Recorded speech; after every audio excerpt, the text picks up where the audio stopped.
Hi everyone, स्वागत है आपका एमएलटी स्टडी सेंटर में, जिसमें मैं आपको पढ़ाऊंगी प्लाज्मा और सीरम के बारे में। सबसे तो ये बहुत ज़्यादा लैब में बेसिक मतलब कॉन्सेप्ट है ये। इसमें आई होप इस वीडियो में आपके जो वो कन्फ्यूजन होगी, डाउट होंगे, वो क्या हो जाएंगे, शायद क्लियर हो जाएंगे। तो सबसे पहले मैं आपको प्लाज्मा बताऊँगी, फिर सीरम बताऊँगी, फिर उसके बीच में डिफरेंट बताऊँगी। तो सबसे पहले जानते हैं कि प्लाज्मा क्या होता है।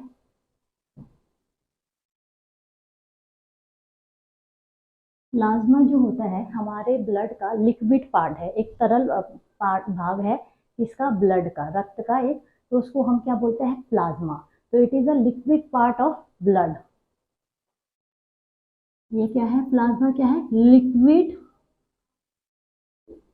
Part of blood.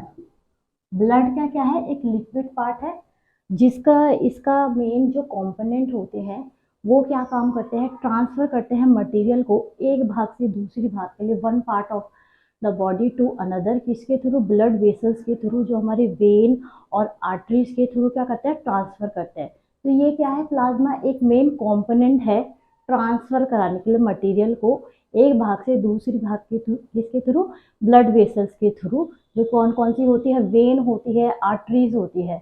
ठीक है, तो ये क्या है, मेन कंपोनेंट है,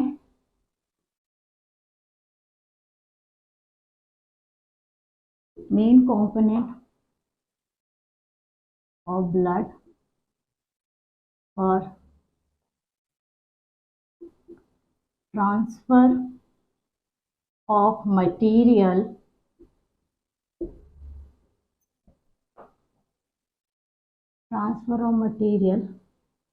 from one part of the body to another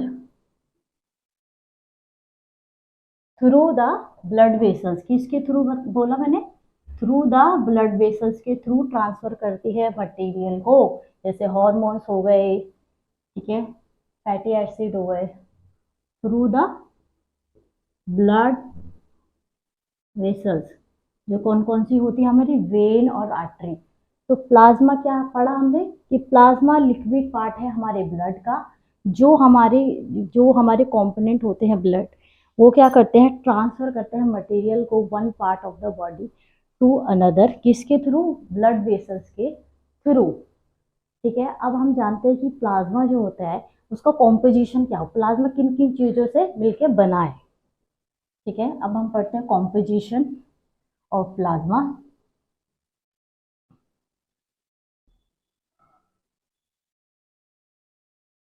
ठीक है, ये किस प्लाज्मा है, वो किन किन चीजों से मिलकर बना है। 90% किससे क्या होता है प्लाज्मा में, वाटर। ठीक है, कॉम्पोजिशन की बात करते हैं। कॉम्पोजिशन में किस किस चीजों से बना है, वाटर से, जो कितना परसेंट होता है, 90%, जो अब मैंने प्रीवियस वीडियो में बताई थी। ठीक है, और क्या क्या होता है, प्लाज्मा प्रोटीन,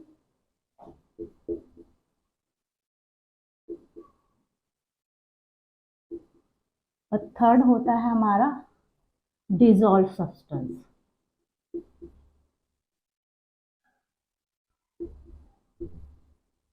ठीक है, तो किन किन चीजों से मिलके बना हमारा प्लाज्मा, तीन, जिसमें हमारा 90% जो प्लाज्मा में क्या होता है, वाटर होता है, और प्लाज्मा प्रोटीन्स होते हैं, और डिजॉल्व सब्सटेंस होते हैं। प्लाज्मा प्रोटीन्स का मतलब क्या होता है, प्लाज्मा प्रोटीन, तो वो प्रोटीन जो हमारे प्लाज्मा में प्रेजेंट होता है, तो हम उसको क्या बोलते हैं, प्लाज्मा प्रोटीन। जैसे फिब्रोनोजन हो गया, एल्ब्यूमिन हो गया, ग्लोबुलिन हो गया। तो ये जो प्रोटीन्स होते हैं वो प्लाज्मा में प्रेजेंट रहते हैं, तो अभी इसको क्या बोलते हैं, प्लाज्मा प्रोटीन्स। और तीसरी चीज क्या बोली, डिजॉल्व सब्सटेंस। तो वाटर क्या है, वाटर आपको पता ही है कि वाटर एक सॉल्वेंट है। वाटर क्या है, एक्ट करता है सॉल्वेंट की तरह। ठीक है, तो water act as solvent, act as solvent. तो वाटर जो होता है, अगर मैं आपको थोड़ा सा बता देती हूँ, तो वाटर है तो यूनिवर्सल सॉल्वेंट है। यूनिवर्सल सॉल्वेंट क्यों बोलते हैं इसको, क्योंकि वाटर जो होता है बहुत सारे सब्सटेंस को क्या करता है, मोर सब्सटेंस को क्या कर देता है, डिजोल्व कर देता है, तभी इसको हम क्या बोलते हैं, वाटर को यूनिवर्सल सॉल्वेंट, और जो एक्ट करता है सॉल्वेंट की तरह। ठीक है। नेक्स्ट चीज मैंने आपको बताई, आपको प्लाज्मा प्रोटीन, जो प्रोटीन आपके प्लाज्मा में प्रेजेंट होते हैं, इसलिए उसको हम क्या बोलते हैं, प्लाज्मा प्रोटीन्स। ठीक है। तो फंक्शंस, तो प्लाज्मा प्रोटीन्स, थोड़ा सा प्लाज्मा प्रोटीन्स के थोड़े फंक्शंस के बारे में पढ़ लेते हैं कि प्लाज्मा प्रोटीन्स के बारे में। प्लाज्मा प्रोटीन्स, ठीक है, प्लाज्मा प्रोटीन्स के में क्या कौन से प्रोटीन्स होते हैं, एल्ब्यूमिन, पहले पढ़ते एल्ब्यूमिन। ठीक है, एल्ब्यूमिन प्रोटीन, ठीक है, एल्ब्यूमिन होता है। तो आपको सबसे पहले बता दूं, जो प्लाज्मा प्रोटीन्स में जो प्रोटीन्स होते हैं प्लाज्मा में, ये मोस्टली हमारे प्रोड्यूस कहाँ से होते हैं, सिंथेसाइज कहाँ में होते हैं, मोस्टली लीवर में। कहाँ सिंथेसाइज होते हैं, प्रोड्यूस इन लीवर। तो सबसे पहले मैं आपको बता देती हूँ कि प्रोड्यूस कहाँ होते हैं, लीवर में। तब मैं आपको सारे प्रोटीन्स के बारे में बताती हूँ। तो मोस्टली कहाँ प्रोड्यूस होते हैं, लीवर में। ठीक है। और जब हमें कोई पैथोलॉजिकल कंडीशंस होती है, डिसीज वाली कंडीशन में, जो इनका रेंज होता है वो क्या होता है, एलिवेटेड हो जाता है, नॉर्मल रेंज से थोड़ा हायर हो जाता है। ठीक है। तो पैथोलॉजिकल कंडीशन में इनका रेंज क्या हो जाता है, बढ़ जाता है। पैथोलॉजिकल कंडीशन, ठीक है, ये क्या होता है, रेंज इनका एलिवेट रेज्ड हो जाता है। ठीक है। तो पहला प्रोटीन जो मैं आपको बता रही थी, कौन सा था, एल्ब्यूमिन। एल्ब्यूमिन में हमारा कहाँ प्रोड्यूस होता है, लीवर में। ठीक है। और इसका काम क्या होता है, ये हमारे उसमें जो ऑस्मैटिक प्रेशर होता है उसको मेंटेन करके रखता है। ठीक है। ऑस्मैटिक प्रेशर को क्या करके रखता है, मेंटेन करके रखता है। सेकंड चीज ये क्या करके रखता है, जो हमारे ट्रांसपोर्ट का, जैसे हॉर्मोन्स का, फैटी एसिड का क्या करता है, ट्रांसपोर्ट करता है। जैसे स्टेरॉइड हार्मोन्स होता है उसको भी ट्रांसफर करता है। ठीक है, जैसे स्टेरॉइड ट्रांसफर करता है। दूसरा फंक्शन क्या है इसका, ट्रांसपोर्ट करने का। ठीक है।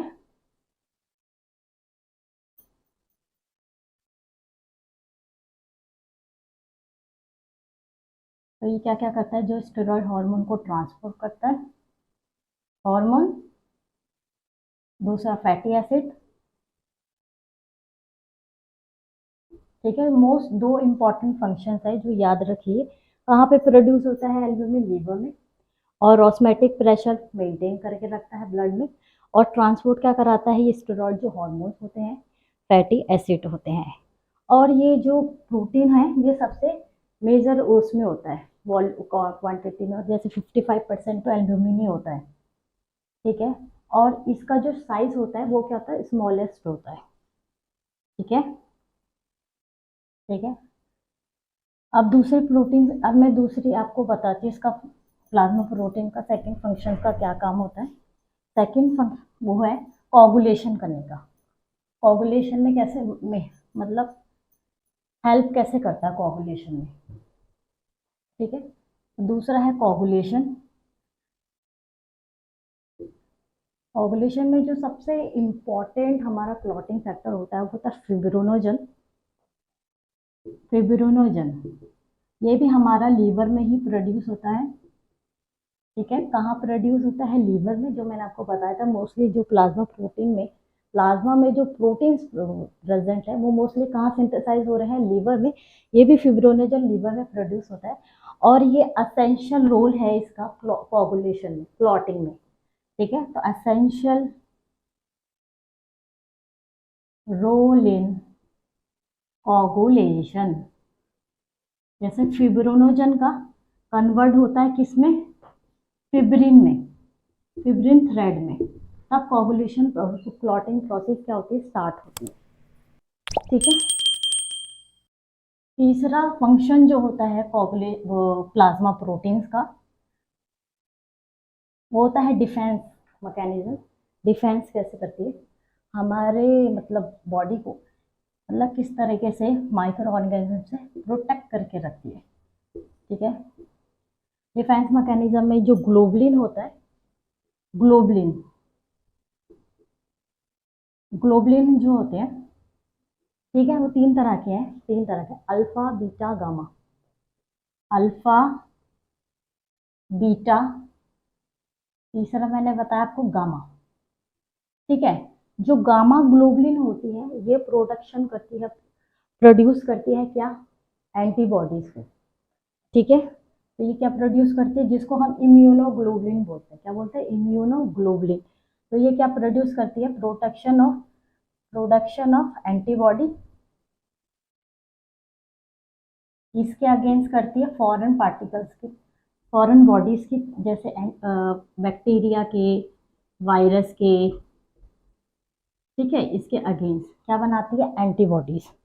और जो अल्फा बीटा जो होती है, ग्लोबुलिन का क्या काम होता है, और जो ये ग्लोबुलिन है ये हमारा कहाँ प्रोड्यूस होता है, लीवर में तो है, हो रही है, लीवर में तो होता है, और प्लाज्मा सेल्स में भी होता है, ये याद रखना। लीवर में तो होता है प्रोटेक्शन प्रोड्यूस, सेकेंड ये प्लाज्मा सेल्स में भी होता है, लीवर प्लस प्लाज्मा सेल्स। ठीक है, और अब बचा अल्फा बीटा। गामा का मैंने बता दिया आपको, एंटीबॉडी का प्रोटेक्शन करता है, बॉडी को हमारे बचाता है बैक्टीरिया वायरस से। ठीक है, और इसके अगेंस्ट एंटीबॉडीज बनाता है, एंटीजन की। अल्फा और बीटा का जो काम होता है वो ट्रांसपोर्ट कराते हैं, इंपॉर्टेंट रोल कराते हैं, ये ट्रांसपोर्ट कराते हैं किसका, मेटल्स का, इसका ट्रांसपोर्ट कराता है मेटल्स का। ठीक है, और ये भी हॉर्मोन्स का भी कराता है। ठीक है, ये तो थे प्लाज्मा प्रोटीन्स के फंक्शन, जो प्रोटीन्स हमारे प्लाज्मा में प्रेजेंट होते हैं। ठीक है, और प्लाज्मा प्रोटीन्स का एक इम्पॉर्टेंट फंक्शन भी क्या है, मेंटेन करके रखता है, ब्लड की जो विकोसिटी होती है उसको मेंटेन करके रखता है, विकोसिटी ऑफ ब्लड। इसका मतलब क्या होता है, गाढ़ापन, कि हमारा ब्लड क्या होता है, गाढ़ा होता है। इसके वो होता है, दो चीज़ों से होता है, एक फिब्रोनोजन के थ्रू और दूसरा होता है आरबीसी के थ्रू। आरबीसी का जो अमाउंट होता है वो ज़्यादा है, और दूसरा है फिब्रोनोजन के थ्रू, तो विकोसिटी होती है हमारे ब्लड में। ठीक है, गाढ़ापन, तो वो भी ठीक है, तो किसके थ्रू होते हैं, फिब्रोनोजन, और दूसरा plus RBC, red blood cells. ठीक है, वो भी प्लाज्मा प्रोटीन क्या करके रखता है, मेंटेन करके रखता है। ठीक है, अब मैं आपको बताती हूँ difference between plasma and serum, जो बहुत ही इंपॉर्टेंट है और आपको पता भी होना चाहिए। मोस्टली वाइज में ये क्वेश्चन पूछा जाता है, जिसमें बच्चे बहुत ज़्यादा क्या हो जाते हैं, कंफ्यूज हो। ठीक है, तो यहाँ पे लिखते हैं डिफरेंस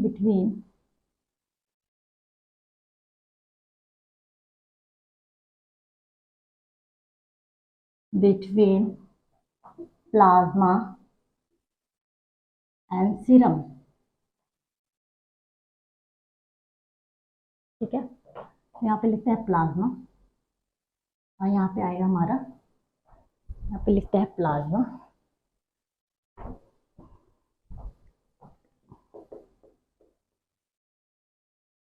यहाँ पे लिखता है सीरम। ठीक है, तो प्लाज्मा क्या होता है हमारा, क्या है ये प्लाज्मा, प्लाज्मा लिक्विड पार्ट है एंटीकोगुलेंट ब्लड का, एंटीकोगुलेंट ब्लड का लिक्विड पार्ट होता है। और अगर हम सीरम की बात करें, ये हमारे क्लॉटिंग ब्लड, जब हमारा ब्लड जम जाता है तो उसमें जो लिक्विड पार्ट होता है वो क्या होता है, सीरम। तो यहाँ पे हम सबसे पहले इंपॉर्टेंट डिफरेंस बताएंगे, तो it is a liquid part of anticoagulant blood, और ये क्या है, this is a liquid part of clotting blood. जब हमारा क्लॉटिंग हो जाती है, जब जम जाता है ब्लड, तो उसके बाद जो फ्लू लिक्विड होता है वो किसको बोलते हैं हम, सीरम, और इसको बोलते हैं हम प्लाज्मा। एंटीकोगुलेंट, हम इसमें हम क्या करते हैं, क्लॉटिंग प्रोसेस को रोकते हैं। ठीक है, इनिबिट करते हैं उसकी जो क्लॉटिंग प्रोसेस में, जैसे कैल्शियम आयंस के साथ बाइंड कर देते हैं, ताकि उसकी जो क्लॉटिंग प्रोसेस होती है वो रुक जाती है, जिसकी वजह से वो ब्लड क्या होता है, क्लॉट नहीं हो पाता। एंटी कोगुलेंट का मतलब क्या होता है, एंटी मतलब अगेंस्ट कोगुलेशन, क्लॉट की, तो ताकि हम उस प्रोसेस को रोक दें और ब्लड को क्लॉट होने से वो कर लें। ठीक है, तो सबसे पहले इंपॉर्टेंट हम क्या लिखेंगे, liquid part of clotting blood, liquid part of anticoagulant blood। Anticoagulant blood. वहीं हम सीरम की बात करें, ये क्या है, सीरम क्या है, लिक्विड पार्ट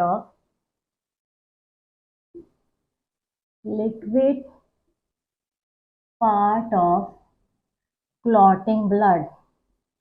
ठीक है, ये सबसे पहले इंपॉर्टेंट डिफरेंस जो हम बताएंगे।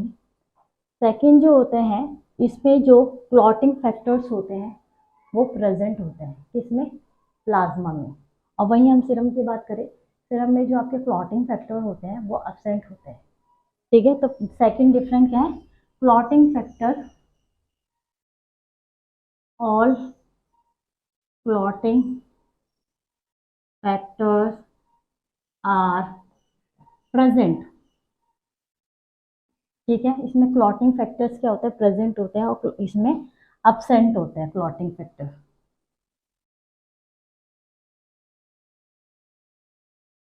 Are absent. ठीक है, इसमें प्रेजेंट क्यों है, इसमें अब्सेंट क्यों है, क्योंकि हमने जो क्लॉटिंग प्रोसेस को इसमें रोक दिया है, इसमें क्लॉटिंग।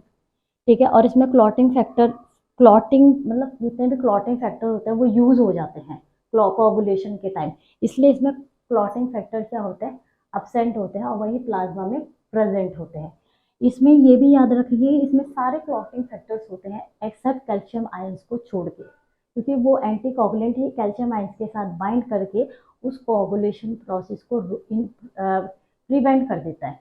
ठीक है, इसमें क्या होता है, जितने भी आपके क्लॉटिंग फैक्टर्स होते हैं वो यूज हो जाते हैं, इसलिए इसमें क्लॉटिंग फैक्टर्स क्या है, अब्सेंट है।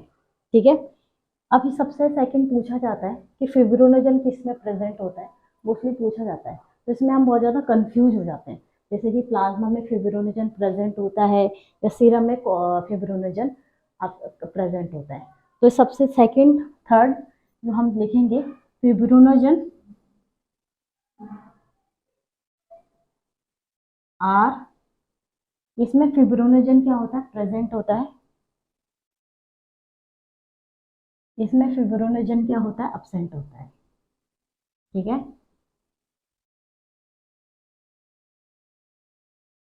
ठीक है, ये तीन डिफरेंट हो गए। अब मैं आगे आपको बताती हूँ क्या क्या है। लिक्विड, ये प्लाज्मा क्या है, liquid part of anticoagulant blood. ये है क्या है, क्लॉटिंग ब्लड का लिक्विड पार्ट है। इसमें सारे क्लॉटिंग फैक्टर्स आपके प्रेजेंट होते हैं एक्सेप्ट कैल्शियम आयंस को छोड़ के, इसमें सारे क्लॉटिंग फैक्टर आपके अब्सेंट होते हैं। और फिब्रोनोजन इसमें प्रेजेंट होता है, इसमें अब्सेंट होता है। मोस्टली बाइबल में ये पूछा जाता है, और बहुत ज़्यादा बच्चे इसमें क्या होता है, डाउट रहता है बच्चों का इसमें। ठीक है, जो चौथा डिफरेंस होता है सीरम और प्लाज्मा में,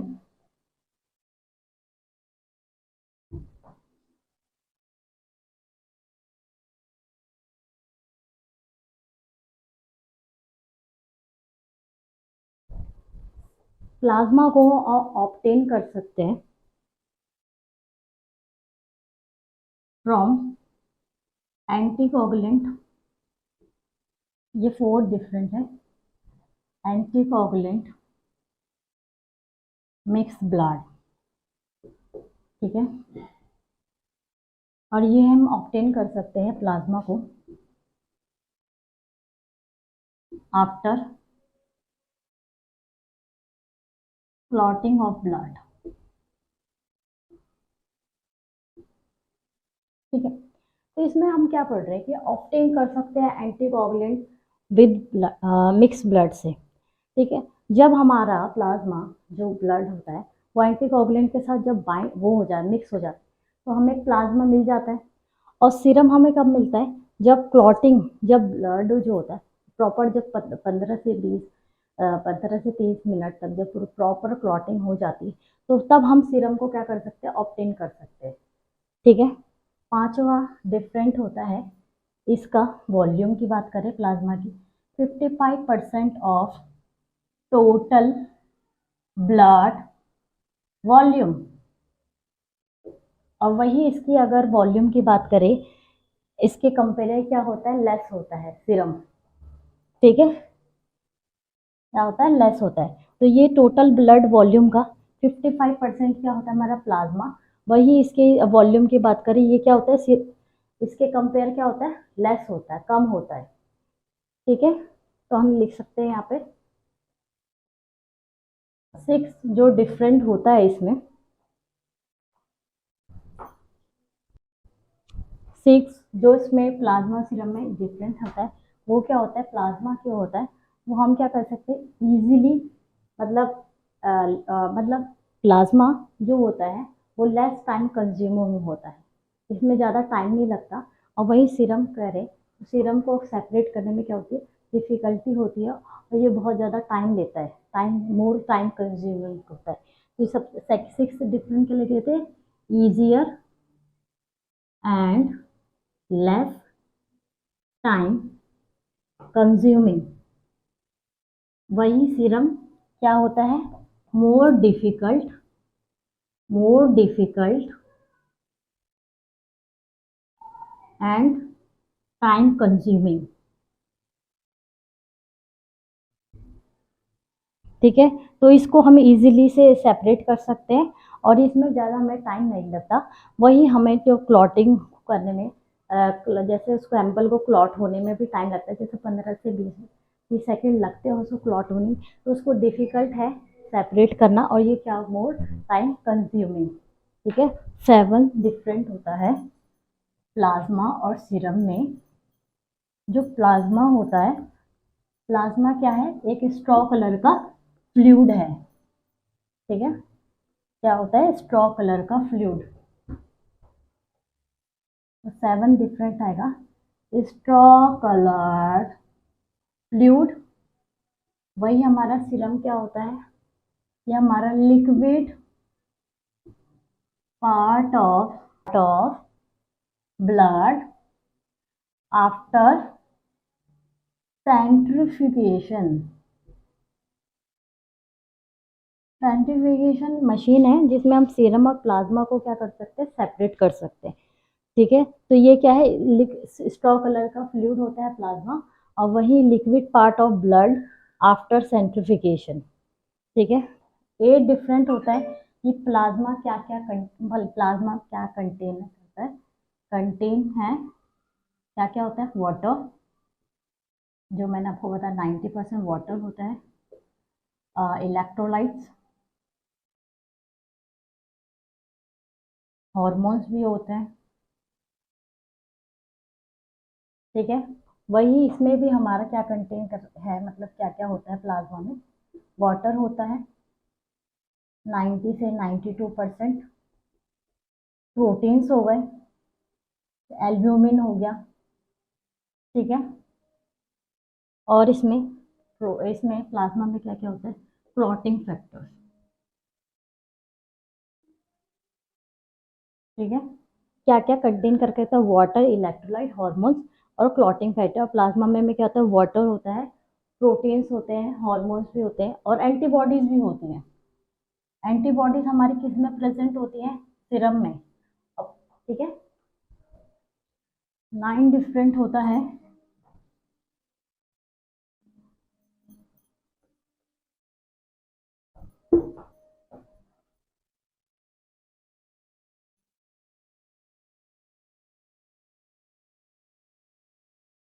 ठीक है, 9 डिफरेंट होता है कि प्लाज्मा को हम स्टोर कर सकते हैं।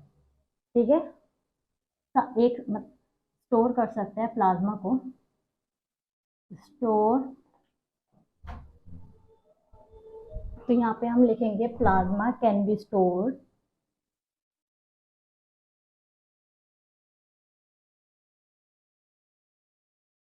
सॉरी यहाँ पे लिखेंगे फ्रोजन, फ्रोजन प्लाज्मा को हम स्टोर कर सकते हैं। ठीक है, up to a year, frozen plasma को स्टोर कर सकते हैं साल तक। ठीक है, और वही हम सीरम को 2 या 6 सेंटीग्रेड में स्टोर कर सकते हैं कुछ दिनों के लिए। ठीक है, तो यहाँ पे हमने 9 डिफरेंट क्या बताएंगे, स्टोर कर सकते हैं एट 2 या 6 सेंटीग्रेड में फॉर सर्वल डेज के लिए। ठीक है, और प्लाज्मा को हम प्रोलॉन्ग टाइम के लिए स्टोर कर सकते हैं, फ्रोजन प्लाज्मा को। ठीक है, 10 जो बहुत इंपॉर्टेंट है, जो हम यूज़ करते हैं प्लाज्मा का, मोस्टली हम प्लाज्मा का यूज़ करते हैं ट्रांसफ्यूजन। अगर किसी को ट्रांसफ्यूजन करना हो प्लाज्मा का, तो हम कौन कौन से पेशेंट को दे सकते हैं प्लाज्मा की, ठीक है। तो उन पेशेंटों को देते हैं जिसको पेशेंट को हीमोफीलिया हो, डेफिशिएंसी हो। हीमोफीलिया में एक ऐसी कंडीशन होती है जिसमें डेफिशिएंसी होती है क्लॉटिंग फैक्टर्स की, 8 क्लॉटिंग फैक्टर की, ठीक है। तो यहाँ पे लिखेंगे हीमोफीलिया पेशेंट अगर हो। सेकेंड, अगर बर्न पेशेंट हो, अगर कोई पेशेंट जल गया है, ट्रॉमा पेशेंट हो, तो उनको डॉक्टर क्या करता है, क्या ट्रांसफ्यूज करता है प्लाज्मा, ठीक है। और सबसे इम्पॉर्टेंट, हम यूज़ करते हैं प्लाज्मा का कोगुलेशन प्रोफाइल हो, कोगुलेशन के टेस्ट करा रहे हो, पीटी एपीटीटी, तो उसमें हम किसका यूज़ करते हैं, प्लाज्मा का, ठीक है। तो कौन कौन से कोगुलेशन प्रोफाइल के लिए भी हम यूज़ करते हैं प्लाज्मा का, जिसमें सारे पीटी एपीटीटी, ठीक है, जिसमें लिखेंगे पीटी एपीटीटी, ठीक है, प्रोथर्मिन टाइम, ठीक है। और हम सीरम का कहाँ यूज़ करते हैं, सीरम का जितने भी हमारे एंजाइम के टेस्ट होते हैं, हॉर्मोन्स के टेस्ट होते हैं, सीरोलॉजिकल टेस्ट है जैसे HIV, HbS, HCV, तो उस समय हम किसका यूज़ करते हैं, सीरम का, ठीक है। तो जितने भी एंजाइम टेस्ट होते हैं, हार्मोन टेस्ट होते हैं,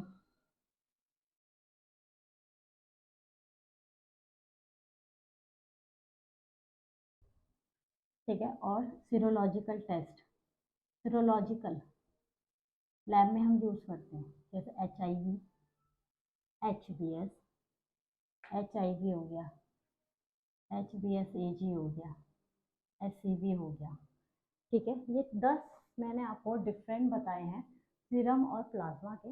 अब मैं आपको इसका डायग्राम बताऊंगी जिससे आपको थोड़ा सा और समझ आ जाएगा। मैंने डायग्राम बनाया है प्लाज्मा और सीरम, ये वाइट है जिसमें क्या है, प्लाज्मा, बफी कोट और आरबीसी।